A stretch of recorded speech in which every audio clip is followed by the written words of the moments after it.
आज हम next question देखने जा रहे हैं, क्वेश्चन नंबर 4 है। इससे पहले हमने 3 क्वेश्चन प्रीवियस लेक्चर्स में डिस्कस किया। ये जेनर डायोड से उठाया हुआ क्वेश्चन है। यहाँ पर है design a Zener voltage regulator shown in figure to meet the following specification.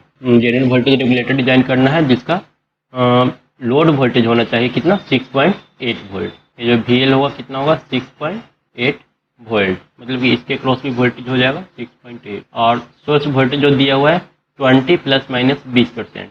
ये वेरी कर रहा है, 20 है, 20 के साथ ये प्लस माइनस 20%, मतलब कि अगर मैक्सिमम जाएंगे तो 20% इससे ज़्यादा होगा और मिनिमम में 20% कम होगा 20 से। तो इस तरह से सोर्स वोल्टेज मेरा वेरी कर रहा है। उसके बाद है लोड करंट। लोड करंट है 30 मिली एम्पियर प्लस माइनस 50%। तो लोड करंट तो यहाँ पर आ जाएगा, एक कितना वेरी कर रहा है 30 मिली एम्पियर है, और या तो एक प्लस 50% होगा या फिर मिनिमम माइनस 50% रिड्यूस हो जाएगा। ठीक है। The Zener requires a minimum current of 1 milliampere to break down. यहाँ पर 1 मिली एम्पियर चाहिए ब्रेक डाउन के लिए मिनिमम, मतलब कि इससे अगर हम एक से जैसे क्रॉस करेंगे ये मेरा डिस्ट्रॉय हो जाएगा। मतलब यहाँ से जो करंट होगा, मैक्सिमम जो करंट होगा वो 1 मिली एम्पियर यहाँ से फ्लो करेगा। उसके बाद the diode D has a forward voltage drop 0.6 volt. यहाँ पर जो ड्रॉप है 0.6, तो यहाँ पर तो हम लोग देख रहे हैं टोटल जो वोल्टेज है 6.8 है। इसको हम VL बोलते हैं, ये है तुम 6.8 से। यहाँ से तो एक चीज़ क्लियर हो जा रहा है, यहाँ पर VD कितना दिया हुआ है 0.6, तो डायोड की क्रॉस कितना हो जाएगा, voltage drop 6.8 minus 0.6 is equal to 6. Voltage rating होगा जेनर डायोड का। जेनर डायोड की क्रॉस 6.2 वोल्ट एपियर होगा।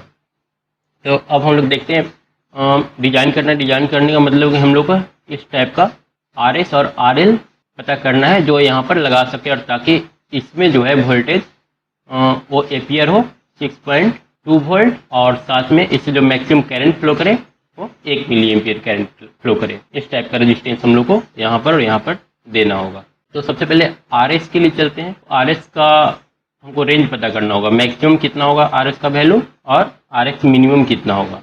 R मैक्स निकालना होगा और R मिनिमम, इन दोनों के बीच में हमारा R सस्टेन करेगा RS का वैल्यू। तो हम लोग RS मैक्सिमम कितना रख सकते हैं, तो RS मैक्सिमम बराबर हो जाएगा, R बराबर हम लोग क्या जानते हैं V/I, और जब हम RS मैक्सिमम यहाँ पर रखना चाहेंगे तो इसके लिए V क्या होगा, मैक्सिमम, और I क्या होगा, मिनिमम, तब मेरा R जो होगा वो मैक्सिमम आएगा। तो हम लोग मैक्सिमम वोल्टेज और मिनिमम करंट इससे होकर के जो पास करेगा वो हम लोग पता कर लेते हैं पहले। तो यहाँ पर V मैक्स कितना हो जाएगा, V मैक्स हो जाएगा 20 plus 20 into 20/100 is equal to, और साथ में हम लोग को यहाँ से माइनस करना होगा 6.8 वोल्ट, क्योंकि यहाँ का पोटेंशियल 6.8 है, तो इतना माइनस कर देंगे 6.8। ये हमको देगा 20 प्लस ये आएगा 4 माइनस 6.8, यहाँ से हमको मिल जाएगा 24 माइनस 6.8 इक्वल टू 17.2। ठीक है, ये मेरा V मैक्स आ गया। अब हम लोग को I मिन निकालना है। तो I मिनिमम कितना होगा, यहाँ पर I मिनिमम के लिए इस डायोड के क्रॉस जो आ रहा है 1 मिली एम्पियर वो तो होगा ही होगा, और साथ में ये करंट, तो ये हो जाएगा 1 मिली एम्पियर प्लस 30 का 50%, 30 माइनस 15, ये 15 होगा। ये मेरा मिनिमम वैल्यू ऑफ करंट होगा, मतलब कि 15 मिली एम्पियर। तो V मैक्स बाई V मिन का वैल्यू कितना हो जाएगा, ये हो जाएगा V मैक्स आया था 17.2 डिवाइडेड बाई 16 इंटू 10⁻³ इसको हम लोग लिख सकते हैं 17.2 डिवाइडेड बाई 16 इंटू 10⁻³ इक्वल देगा 1.075 इंटू 10⁻³ इक्वल टू लिख सकते हैं 1075 ओम। ये मेरा होगा RS का मैक्सिमम वैल्यू। ठीक है, अब हम लोग को निकालना होगा आर एस का मिनिमम वैल्यू क्या हो सकता है। R S minimum is equal to G minimum by I maximum. तो इस बार भी मिनिमम कितना हो जाएगा, 20 माइनस 20 का 20%, 4 और प्लस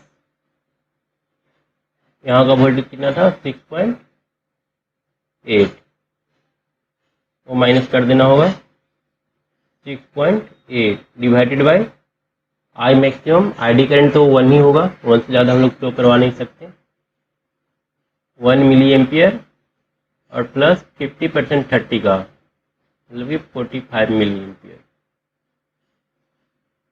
ये हमको दे देगा कितना 16 minus 6.8 divided by 46 into 10 to the power minus 3 equal to 9.2 divided by 46 into 10 to the power 0.2 into 10 to the power 3 मतलब कि ये 200 ओम।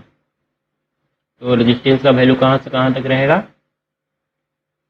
आर मेरा जो होगा आर एस वो होगा 200 से बड़ा 1075 से, ये मेरा आर एस का रेंज हो जाएगा। अब हम लोग को सोचना है आर एल के बारे में। ये मेरा आर एल रहा, तो आर एल का भी हम लोग को पता करना होगा मिनिमम कितना रख सकते हैं वैल्यू और मैक्सिमम वैल्यू कितना रख सकते हैं। आर एल की जो वोल्टेज है वो तो फिक्स है, वो हम लोग फिक्स कर दिए हैं 6.8। ठीक है, तो हम लोग मिनिमम और मैक्सिमम वैल्यू निकाल लेते हैं और लोड के जो करंट है हम लोग को पता है। तो अगर हम करें तो यहाँ पर ही देख लेते हैं, आर एल जो होगा R L maximum is equal to भी तो कांस्टेंट है यहाँ पर, बाय मैक्सिमम के लिए ये मिनिमम रखना होगा। तो 6.8 जो इसके क्रॉस कांस्टेंट वोल्टेज है और मिनिमम करंट कितना फ्लो करेगा यहाँ से 15, 30 माइनस 50% मिली एम्पियर। तो ये आ जाएगा 6.8 into 10 to the power 3 by 15 is equal to 453.3 इतना ओम। ये मेरा आया मैक्सिमम वैल्यू। मिनिमम कितना आएगा, आर एल मिनिमम ये आएगा 6.8 divided by 45 into 10 to the power 3 151.11 ohm. तो आर एल का वैल्यू कहाँ से कहाँ तक जा रहा है, आर एल का वैल्यू जा रहा है 151.11 से लेकर के 453.3 के बीच। ये मेरा आर एल हो गया। तो हम लोग सब कुछ फाइंड आउट कर लिए, आर एल का वैल्यू क्या होगा, आर एस का वैल्यू क्या होगा और जेनर डायोड का जो रेटिंग हुआ वो क्या होगा। ये 3 चीज़ें हम लोग को निकालना था। अब इस तरह से हम लोग ये रेगुलेटर को डिजाइन कर लेंगे, फिर ये मेरा जनरल वोल्टेज रेगुलेटर डिजाइन हो जाएगा। अब नेक्स्ट लेक्चर में हम एक डिफरेंट क्वेश्चन को देखेंगे जो थोड़ा कंसेप्ट के साथ होगा।